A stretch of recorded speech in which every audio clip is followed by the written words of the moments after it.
थल्ले ना वाली पिछला पिछला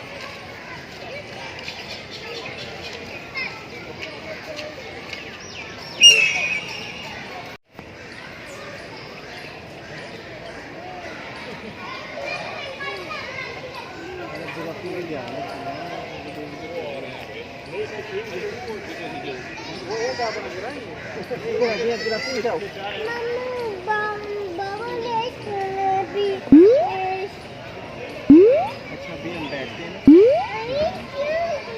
देखेंगे चल रहा है